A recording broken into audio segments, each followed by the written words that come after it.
He fired his assistant for missing one meeting. But minutes later, the company's board of directors stormed in and exposed a secret that left him speechless. Meet Mr. Henderson, the CEO of a top tech firm. A man known for his ruthless efficiency and zero-tolerance policy for mistakes. And this is Maya, his brilliant and dedicated assistant, the true backbone of his success. For 3 years, she'd been his shadow, anticipating his every need, managing his chaotic schedule, and often working late into the night. She was, by all accounts, the perfect employee. One Monday morning, the office was buzzing with tension. It was the day of the annual shareholder meeting, the most important day of the year. The entire board was flying in, and a multi-billion-dollar merger was on the line. Mr. Henderson was pacing his office like a caged lion, barking orders and checking his watch every 10 seconds. But there was one problem. Maya was nowhere to be found. Her desk was empty.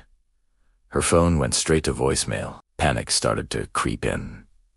Maya had never been late, not even by a minute. Mr. Henderson's irritation quickly turned to fury. Where is she?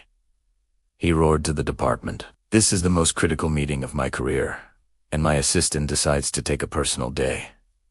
Unbelievable. He tried to manage without her, but it was a disaster. The presentation files were on her drive. The catering confirmations were in her email, and he couldn't even find the correct login for the video conference. The board members started to arrive, and their polite smiles did little to hide their growing impatience. The air grew thick with awkward silence as Mr. Henderson fumbled with the projector. Just as the meeting was about to begin, an hour late, the door to the conference room burst open. But it wasn't Maya.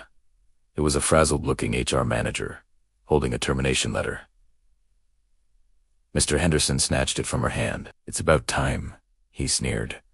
I was just about to do this myself. Effective immediately. Majais Fiored. Let this be a lesson to everyone about accountability. He signed the paper with a flourish, feeling a sense of grim satisfaction. He would handle this mess himself and prove he didn't need anyone. But as he turned to face the board, he saw they weren't looking at him. Their eyes were fixed on the large screen at the front of the room. It flickered to life, not with his presentation, but with a live news feed. The headline was chilling. Multi-car pileup on the I-5 freeway shuts down all lanes. The camera zoomed in on a silver sedan, mangled almost beyond recognition. It was Maya's car. The room fell silent. The news anchor reported that a woman had been critically injured while shielding a young child from the impact of a swerving truck. She had pulled the child from a stalled vehicle just moments before the collision. The hero's name was Maya. Mr. Henderson's blood ran cold. The phone call he'd ignored, the one from an unknown number he'd dismissed as a spam call, flashed in his mind. He looked down at the termination letter in his trembling hand. The ink seemed to mock him. He had just fired the woman who was, at that very moment, fighting for her life after performing an act of incredible bravery. One of the board members, a stern woman named Mrs. Gable, stood up. Her voice was ice. Mr. Hendries, she began, while you were fuming about your presentation, your assistant was saving a life. This news report isn't the only thing we've been watching. She clicked a button on her remote, and the screen switched again. This time, it was a series of emails and text messages. Henderson's own words appeared, messages he'd sent to a rival company, leaking sensitive information about the merger, the very deal he was supposed to be securing. It seems, Mrs. Gable continued, that Maya discovered your little side deal last week. She was on her way here this morning, not just for the meeting, but to present this evidence to us directly. She couldn't risk sending it electronically because she knew you were monitoring her communications. The room gasped.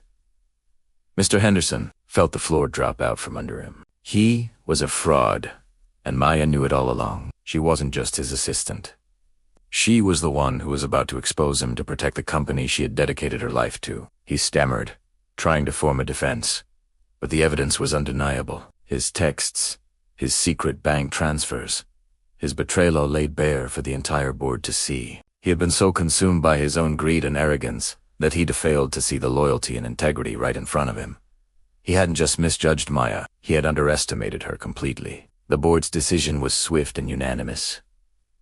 Mr. Henderson was fired on the spot, his career and reputation shattering in an instant. Security guards escorted him from the building, past the desk that was once Maya's, now a somber, empty space. Weeks later, The news of Maya's recovery spread through the company. She had survived, and the child she saved was unharmed. The company, now under new leadership, not only reinstated her but promoted her to a vice president position, rewarding her courage and integrity. When she finally returned to the office, greeted by a standing ovation, she proved that true leadership isn't about power or titles. It's about character, courage, and doing the right thing, even when no one is watching. Her actions that day didn't just save a life. They saved the entire company from a corrupt leader, proving that a single act of bravery can change everything.